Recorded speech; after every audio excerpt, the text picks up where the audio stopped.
bom dia, boa tarde, boa noite, tudo bem, guardião? Ou guardiã? Espero que vocês estejam bem. Eu não vejo a hora de voltar aos cultos presenciais e às atividades presenciais na igreja, né? Inclusive, espero que vocês tenham a possibilidade de ter voltado às aulas presenciais. Se não, espero que seja em breve, que vocês voltem a ter contato com os professores. Contato não físico, hein? Mantenham a distância e isolamento social.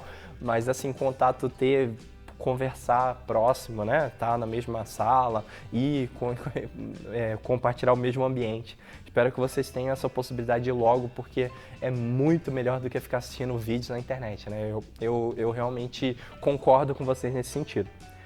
Mas agora, começando o treinamento 6, que começa na página 113, ela não aparece no número da página, mas ela fica depois da 112, né? Obviamente.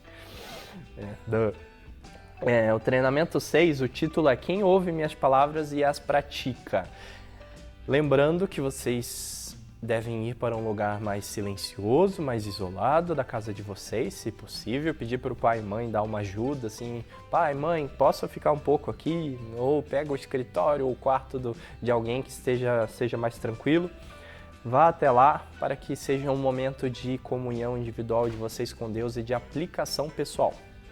Aqui no treinamento 6, o versículo trecho-chave é Mateus 7, de 24 a 29, que diz assim, eu vou ler rapidão, se quiserem acelerar um pouco o vídeo aí, mas eu peço que vocês abram a Bíblia física de vocês e acompanhem. A Bíblia física, porque a Bíblia física não tem notificação, não tem distração, e vocês podem vocês podem focar devidamente no texto bíblico. Versículo 24, começando em Mateus 7, diz assim, portanto, quem ouve essas minhas palavras e as pratica é como um homem prudente que construiu a sua casa sobre a rocha. Caiu a chuva, transbordaram os rios, sopraram os ventos e deram contra aquela casa, e ela não caiu porque tinha seus alicerces na rocha. Mas quem ouve essas minhas palavras e as não pratica é como um insensato que construiu a sua casa sobre a areia. Caiu a chuva, transbordaram os rios, sopraram os ventos e deram contra aquela casa, e ela caiu e foi grande a sua queda. Vocês já ouviram falar de erosão, né? Vocês conhecem esse termo, erosão. Se vocês não conhecem, ou talvez não se lembrem das aulas de geografia ou aula de... eu acho que é geografia, geografia sim. Ou de ciências, talvez, peço que vocês joguem no Google, assim, erosão. Existem vários tipos de formas de erosão e esse trecho bíblico traz algumas delas. Existe a erosão marítima, que é provocada pelo choque do mar. Existe a erosão pluvial. Existe a erosão fluvial. A pluvial é provocada pela chuva. A fluvial é provocada pelos rios. Se eu estiver errado, por favor, me corrijam nos comentários. E existe a erosão química, a erosão térmica, são outras formas de erosão que fazem com que os elementos da natureza se quebrem, sofram modificação por conta da ação do tempo, da chuva, do calor, existe até erosão química, de algumas propriedades químicas do solo fazem com que ele sofra modificações. Joguem no Google e pesquisem em imagens ali no Google que aparecem tipos de erosão. Eu quero que vocês foquem na erosão marítima. Joguem erosão marítima no Google e vão ali em busca de imagens e deem uma olhada nas fotos de exemplos de erosão marítima. Jesus está comparando a pessoa que ouve as palavras dele e não as pratica, ou seja, que simplesmente fica no campo da teoria, fica no campo da reflexão filosófica, no campo das ideias e não coloca isso em prática. Essa pessoa é comparada àquela que constrói a casa na areia e sofre os efeitos da erosão marítima. Porque, inclusive não só marítima, porque ele fala transbordam os rios, sopraram os ventos, então erosão causada pelos rios, pelos ventos. Então ele está ilustrando essa pessoa aquela casa que não tem firmeza, aquela casa que está ali só esperando o primeiro impacto da natureza para ruir.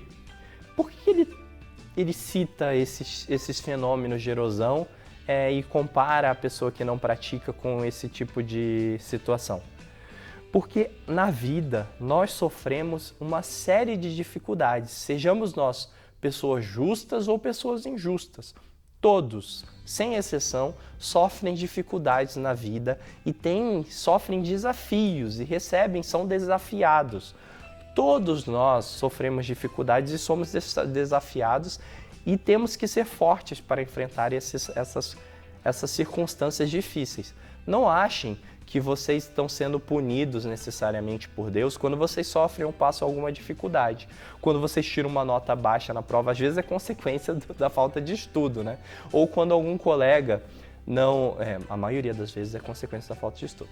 A maioria não, a esmagadora maioria das vezes. Mas quando vocês sofrem alguma dificuldade, um colega que não gosta de vocês sem motivo, ou alguma situação, às vezes financeira, vocês estão sem dificuldade, estão passando dificuldade financeira, ou tem um vizinho que perturba, que está fazendo barulho no andar de cima ou no andar ao lado, ou quando tem qualquer outra situação, um animal de estimação que sofre uma doença e morre. São várias, ou um parente que infelizmente pega Covid, ou alguém ou perde um ente querido, um amigo falece, ou está passando dificuldade de doença, está sofrendo alguma doença, ou alguém que está no hospital, ou algum avô, alguma avó que está doente. São dificuldades, são sofrimentos que afetam todas as pessoas.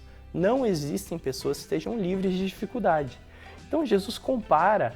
Se vocês repararem bem, o versículo trata duas casas e as duas estão sujeitas aos mesmos efeitos da natureza. As duas.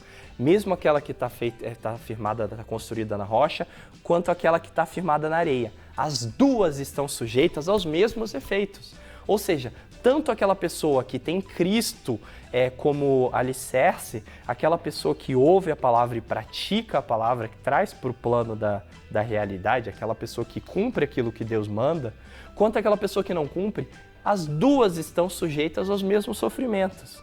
Não é porque a gente é cristão, que a gente está firme na rocha, que a gente não vai estar sujeito às dificuldades que uma pessoa que não está. Mas a diferença vem no resultado. Aquela pessoa que está firme na rocha, ela permanece firme. Por quê? Porque ela lê a palavra de Deus e pratica verdadeiramente a palavra de Deus. Ela não fica só no campo das ideias, da filosofia, porque Deus não é um Deus abstrato. No sentido, eu não sei se vocês já estudaram em artes, aquela arte abstrata, aquelas imagens que não fazem muito sentido na realidade, aquelas nuvens e formas que parecem de sonhos. Deus não é um Deus abstrato, Deus é um Deus concreto, Deus é um Deus, inclusive ele mandou Jesus de carne e osso para viver como nós, porque Deus, até a gente comentou isso no treinamento 5, Deus não quer que as coisas boas, o reino dele, aconteça apenas no céu. Ele quer trazer um pouco do reino, talvez um pouco não, mas assim, gradativamente. É claro que a gente nunca vai chegar à perfeição, porque nós vivemos num mundo que sofre os efeitos do pecado, igual a gente já estudou em outro treinamento.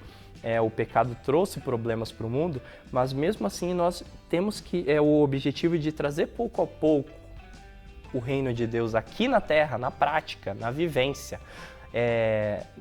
Ajudar o necessitado, igual a gente viu, trabalhar para Deus, exercer de carne e osso na prática, no concreto, no material, aquilo que Deus ensina. As palavras de Deus não são, a Bíblia não é um conto de ficção. Ele não tem que estar lá na livraria na seção de ficção. Ele tem que estar na parte de realidade, de concreto. Nós precisamos exercer na vida real o cristianismo. Porque o cristianismo que só existe na teoria, ele é um cristianismo fadado ao fracasso. É um cristianismo que vai ser como essa casa, fundada na areia, que vai sofrer as dificuldades que todos sofrem, mas vai ruir. Então essa pessoa que lê a palavra de Deus e não a pratica, ela vai se esfacelar na vida, assim, a vida dela vai desmoronar. Vocês já sentiram, às vezes, parece que a nossa vida está desmoronando, assim? Nossa, está dando tudo errado. Essa é a pessoa é a vida da pessoa que lê a palavra, que ouve a palavra de Jesus, que lê a Bíblia, mas que não a pratica. Tudo vai dar errado e as coisas vão se desfacelando, porque a pessoa não colocou em prática. E, além de tudo, eu quero até que vocês pesquisem, se vocês puderem pesquisar no dicionário, a palavra coerência. Deus é um Deus coerente. Então, o cristão que é um cristão firmado na rocha, ele é coerente acima de tudo. Ele não só estuda, mas ele também pratica, porque não faz sentido só estudar. Na aplicação pessoal aqui do treinamento 6, pede-se que você escreva nas linhas abaixo como foi a sua experiência de ajudar o próximo, conte o que mais te marcou, e eu queria que vocês colocassem também qual foi o efeito, como você se sentiu de praticar a palavra e não apenas ler.